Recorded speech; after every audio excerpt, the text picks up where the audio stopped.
안녕하세요. 노유민 목사입니다.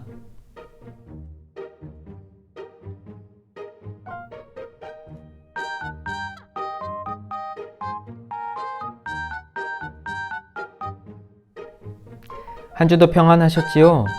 여러분들의 모든 삶의 자리 위에 주님의 위로와 또 평안이 늘 함께 있길 기도합니다. 온라인 구역 모임 시작하겠습니다. 교회 소식 전달합니다. 오늘도 금요 힐링 기도회가 교회 유튜브를 통해서 온라인으로 진행됩니다. 지난주에 굉장히 많이 참여해 주셨고요. 또 오늘도 많은 참여를 여러분들 부탁드립니다. 저는 지난주와 마찬가지로 오늘 또 현장 스텝으로 함께 참여하게 됩니다. 예배당 안에서 여러분들 위해서 꼭 기도하고 또 열심히 기도할 테니 여러분들 기도의 제목들 제 핸드폰 문자와 또 카톡으로 보내주시면 제가 그 기도 제목 가지고 정말로 간절히 기도하도록 하겠습니다. 광고가 들어왔네요. 광고 보고 가겠습니다. 샬롬 샬바.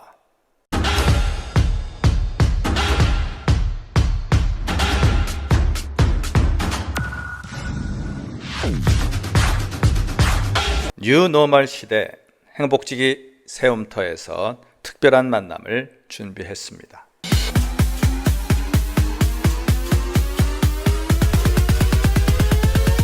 스무 가지 유익한 신앙 콘텐츠,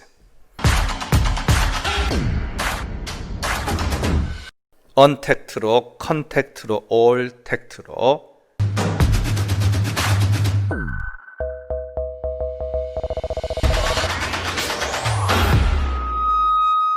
행복지기 세움터 특별과정 행복지기 스페셜 시즌 1, 이 특별한 만남에 여러분을 초대합니다.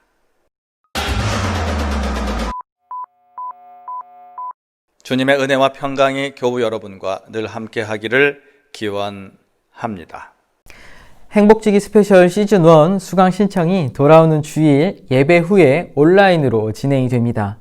총 20개의 강좌가 개설이 되고 그 강좌 모두가 아주 좋은 신앙 컨텐츠로 되어 있어요. 특별히 이번에는 수강 인원에 제한이 있습니다. 그렇기 때문에 많은 참여를 부탁드리되 신속하게 수강 신청을 진행해 주시면 됩니다. 수강 신청을 위한 링크는 제가 매주 여러분들에게 보내드리는 교회 소식 문자에 링크로 전달해 드리겠습니다. 많은 참여 부탁드리고요. 또 이번 기회를 통해서 더욱더 하나님께 더 가까워지는 시간 되기를 소망합니다. 오늘 우리에게 주신 하나님의 말씀은 예레미야 32장 16절에서 35절까지의 말씀입니다. 주님 감사합니다. 제가 봉독하겠습니다. 내가 매매의 증서를 네리야의 아들 바룩에게 넘겨준 뒤에 여호와께 기도하여 이르되 슬프도소이다 주 여호와여, 주께서 큰 능력과 표심팔로 천지를 지으셨사오니 주에게는 할 수 없는 일이 없으시니이다. 주는 은혜를 천만인에게 베푸시며 아버지의 죄악을 그 후손의 품에 갚으시오니 크고 능력 있으신 하나님이시요 이름은 만군의 여호와시니이다. 주는 책략에 크시며 하시는 일에 능하시며 인류의 모든 길을 주목하시며 그의 길과 그의 행위의 열매대로 보응하시나이다. 주께서 애굽 땅에서 표적과 기사를 행하셨고 오늘까지도 이스라엘과 인류 가운데 그와 같이 행하사 주의 이름을 오늘과 같이 되게 하셨나이다. 주께서 표적과 기사와 강한 손과 표심팔과 큰 두려움으로 주의 백성 이스라엘을 애굽 땅에서 인도하여 내시고 그들에게 주시기로 그 조상들에게 맹세하신 바 젖과 꿀이 흐르는 땅을 그들에게 주셨으므로 그들이 들어가서 이를 차지하였거늘 주의 목소리를 순종하지 아니하며 주의 율법에서 행하지 아니하며 무릇 주께서 행하라 명령하신 일을 행하지 아니하였으므로 주께서 이 모든 재앙을 그들에게 내리셨나이다. 보옵소서, 이 성을 빼앗으려고 만든 참호가 이 성에 이르렀고 칼과 기근과 전염병으로 말미암아 이 성이 이를 치는 갈대아인의 손에 넘긴 바 되었으니 주의 말씀대로 되었음을 주께서 보시나이다. 주 여호와여, 주께서 내게 은으로 밭을 사며 증인을 세우라 하셨으나 이 성은 갈대아인의 손에 넘기신 바 되었나이다. 그때 여호와의 말씀이 예레미야에게 임하여 이르시되 나는 여호와여 모든 육체의 하나님이라. 내게 할 수 없는 일이 있겠느냐. 그러므로 여호와께서 이와 같이 말씀하시니라. 보라, 내가 이 성을 갈대아인의 손과 바벨론의 느부갓네살 왕의 손에 넘길 것인즉 그가 차지할 것이라. 이 성을 치는 갈대아인이 와서 이 성읍에 불을 놓아 성과 집, 곧 그 지붕에서 바알에게 분향하며 다른 신들에게 전제를 드려 나를 경노하게 한 집들을 사르리니 이는 이스라엘 자손과 유다 자손이 예로부터 내 눈앞에 악을 행하였을 뿐이라. 이스라엘 자손은 그의 손으로 만든 것을 가지고 나를 경노하게 한 것뿐이니라. 여호와의 말씀이니라. 이 성이 건설된 날부터 오늘까지 나의 노여움과 분을 일으키므로 내가 내 앞에서 그것을 옮기려 하노니 이는 이스라엘 자손과 유다 자손이 모든 악을 행하여 내 노여움을 일으켰음이라. 그들과 그들의 왕들과 그의 고관들과 그의 제사장들과 그의 선지자들과 유다 사람들과 예루살렘 주민들이 다 그러하였느니라. 그들이 등을 내게로 돌리고 얼굴을 내게로 향하지 아니하며 내가 그들을 가르치되 끊임없이 가르쳤는데도 그들이 교훈을 듣지 아니하며 받지 아니하고 내 이름으로 일컫는 집에 자기들의 가증한 물건들을 세워서 그 집을 더럽게 하며 흰놈의 아들의 골짜기에 바알의 산당을 건축하였으며 자기들의 아들들과 딸들을 몰래 앞으로 지나가게 하였느니라. 그들이 이런 가증한 일을 행하여 유다로 범죄하게 한 것은 내가 명령한 것도 아니요 내 마음에 둔 것도 아니니라. 아멘. 하나님께서는 예레미야에게 아나도체 밭을 사라고 말씀하셨습니다. 이미 그때 당시의 상황을 보면 남유다는 바벨론으로부터 포위를 당해 있는 상황, 곧 멸망 직전의 상황이었지요. 다른 시기도 아니고 굳이 이 시기에 돈을 주고 그 밭을 사라고 하는 것, 멸망 직전의 땅을 사라고 하는 것이 예레미야는 궁금했습니다. 오늘 본문 16절에서 25절까지의 말씀을 보면 예레미야는 이렇게 말하고 있는 것 같습니다. 하나님, 지금 상황이 우리의 죄악 때문인 것을 잘 알고 있습니다. 여전히 우리는 하나님의 말씀에 귀를 기울이지 않았고 그렇게 말씀으로 또 모습으로 우리에게 돌이킬 기회를 주셨으나 우리는 그 기회를 다 날려버렸습니다. 끝까지 우리는 우리의 옳은 대로 행했고 또 우리가 만든 우상을 섬겨버렸습니다. 그리고 지금 멸망 직전의 상황이 왔으나 이 상황을 누구의 탓으로도 돌릴 수 없습니다. 우리의 죄악 때문입니다. 이런 상황까지 왔지만 우리는 여전히 깨닫지 못하고 있습니다. 저 역시도 마찬가지입니다. 그래서 하나님께 묻고 싶습니다. 하나님, 굳이 왜 이 시기에 저에게 이 땅을 사라고 말씀하시는 것입니까? 아마 예레미야가 이렇게 하나님께 묻고 있진 않았을까요? 그 물음에 대해서 하나님께서는 이렇게 답하고 계십니다. 오늘 말씀 26절에서 35절까지의 말씀은 하나님의 답 중에 앞부분에 속해 있는 부분입니다. 특별히 하나님께서는 그 답을 주시면서 먼저는 그들의 죄악에 대해서 집중하여 말씀하셨습니다. 특별히 34절, 35절 말씀이 제 마음 가운데 와 닿았는데요. 여러분들 이 부분을 제가 세번역 성경으로 읽어드리도록 하겠습니다. 그들은 내 이름을 찬양하려고 세운 성전 안에 자기들이 섬기는 역겨운 것들을 세워놓아서 성전을 더럽혔다. 또 그들은 자기들의 아들, 딸들을 불태워 몰렉에게 제물로 바치려고 흰놈의 아들 골짜기에 바알의 산당을 쌓아 놓았는데 나는 절대로 유다 백성을 죄악에 빠뜨리는 이 역겨운 일은 명하지도 않았고 상상조차도 해본 적이 없다. 여러분 어떠셨나요? 말씀을 보다가 35절에 마음이 멈췄습니다. 개역 개정에서는 내 맘에 둔 것도 아니니라 라고 표현하는데 세번역 성경에서는 상상조차도 해본 적이 없다 라고 표현하고 있어요. 얼마나 실망하셨으면 이렇게까지 말씀하셨을까요? 아니, 성경의 말씀, 기록되고 정제되어서 이렇게 표현되고 번역된 것이 이 정도면 실제로는 얼마나 더 하나님께서 자신의 감정과 화, 노를 표하셨을까요? 그 음성은 어땠을까요? 생각해보면 진짜 무서웠을 것 같아요. 예레미야가 직접적으로 들었던 그리고 느꼈던 그 하나님의 분노와 하나님의 실망감, 그 상실감은 어떻게 말로 표현이 안 됐겠죠. 믿는 도끼에 발등 찍힌다는 말이 있습니다. 그냥 도끼도 아니고 믿는 도끼입니다. 물론 사용자가 도끼를 잘못 사용했거나 부주의해서 자기 발등을 찍을 수 있어요. 그런데 그냥 도끼가 아니라 믿는 도끼입니다. 그만큼 이 도끼는 내가 정말 잘 다루는 거예요. 어떤 것보다 내 손에 잘 맞고 내가 이것을 가지고 있으면 모든 일들을 다 할 수 있을 법한, 그렇게 나한테 자신감을 주는 도구. 그래서 살아있지 않은 도구에도 믿음을 줘요. 근데 그 믿음을 준 도구가 내 발등을 찍었을 때 얼마나 마음이 아프겠어요. 내가 너무 자신했나? 혹은 이런 적이 한 번도 없었는데 뭐 이런 생각 들지 않았을까요? 그런데 살아있지 않은 도구와도 이런 믿음의 관계가 있는데, 하나님과의 믿음의 관계를 생각을 해보면 정말 그 이스라엘 그 민족에게 하나님께서 많은 사랑을 쏟아 부으셨습니다.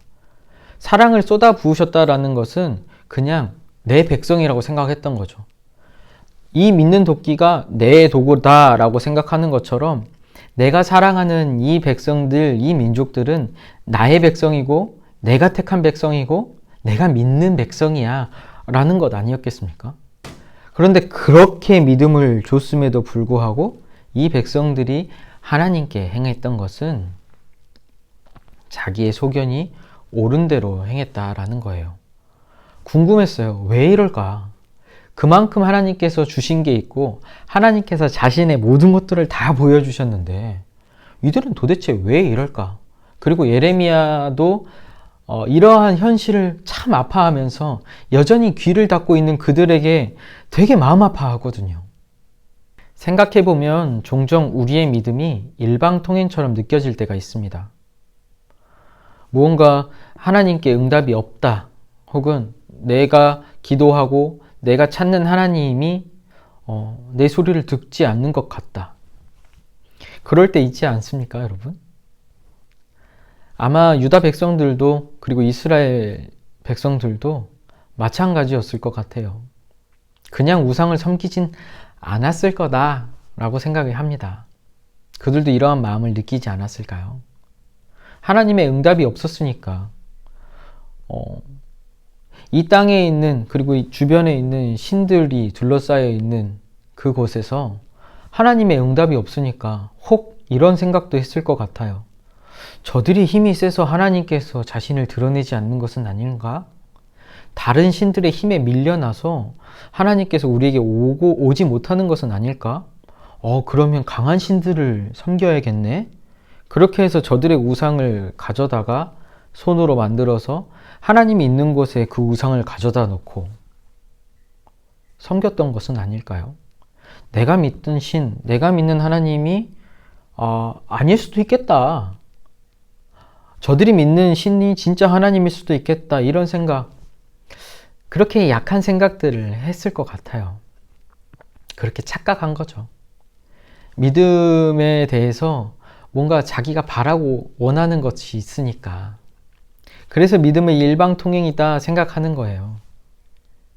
먼저 하나님을 향했던 믿음이 이제는 다른 곳으로 옮겨졌어요.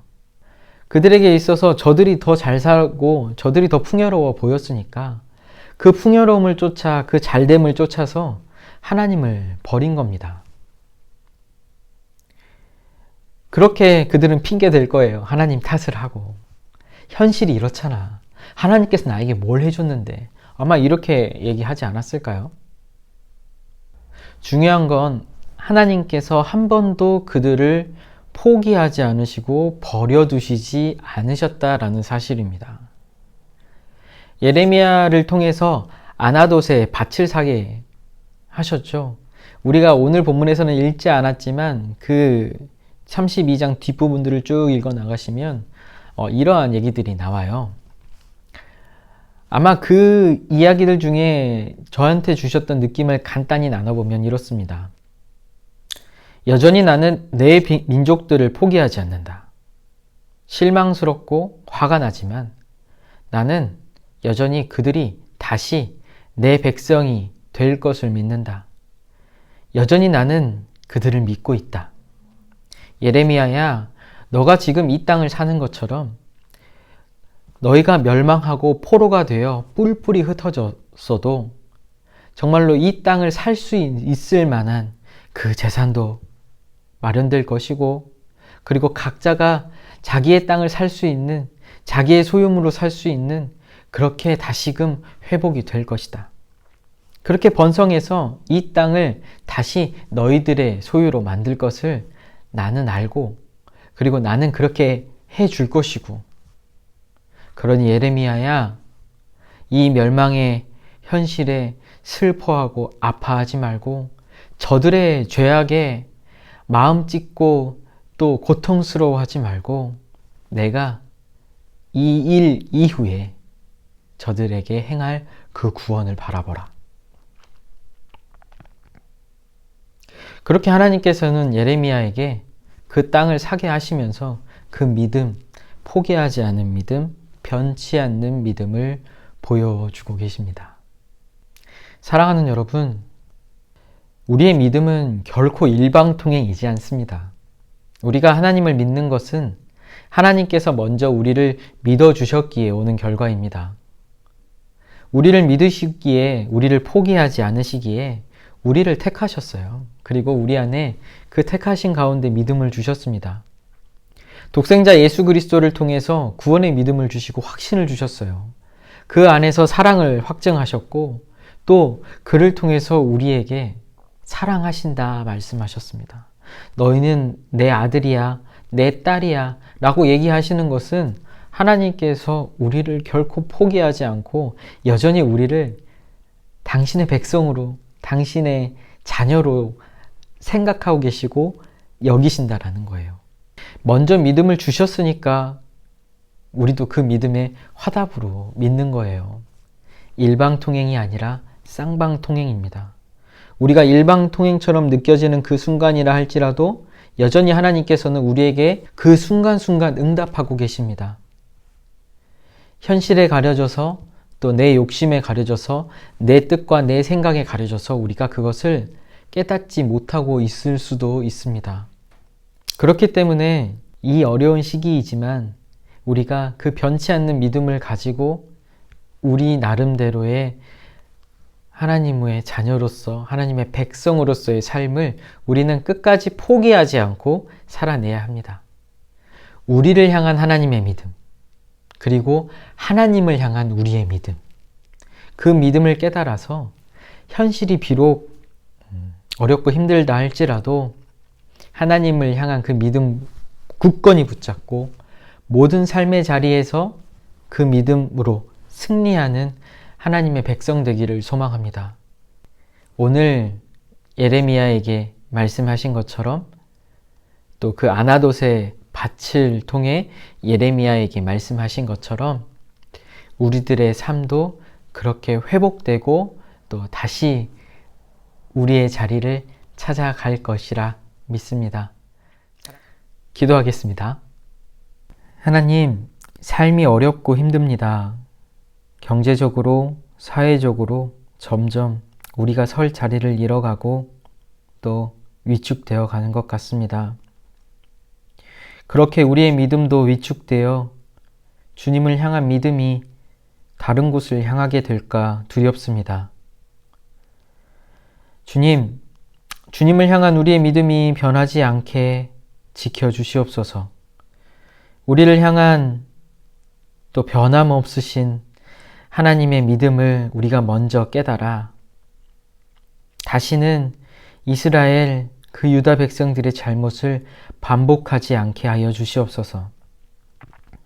주님을 향한 우리의 믿음이 연약해지지 않도록 삶의 자리마다 주님의 말씀을 듣는 마음을 허락하여 주시고, 한 주도 우리 교구 식구들의 삶의 자리자리에서 주님께서 함께 하여 주셔서 코로나19로 어렵고 어두운 우리의 삶에 빛 대신 주님께서 우리가 걸어가야 할 그 믿음의 여정길을 밝히 보여 주시옵소서.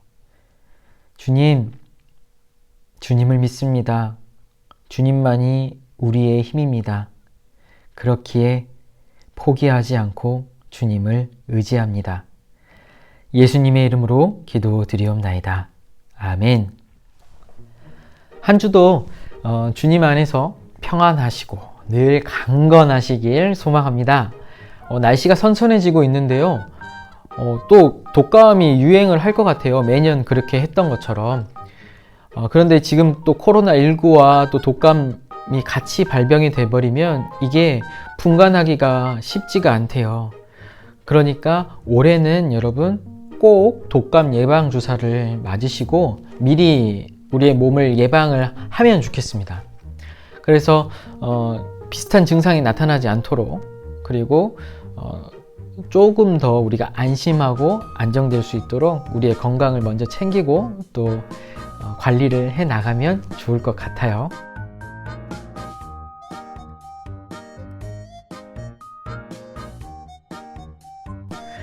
독감 예방주사 꼭 맞으십시오. 아셨죠? 저는 늘 여러분들의 건강과 또 삶의 자리의 회복을 위해서 기도하고 있습니다. 여러분들 힘내시고요. 한 주도 정말로 주님의 은혜 가운데 우리 모두 승리하게 되기를 소망합니다. 오늘은 여기까지 하겠습니다. 보고 싶습니다, 여러분. 다음 주에 만나요. 안녕히 계세요.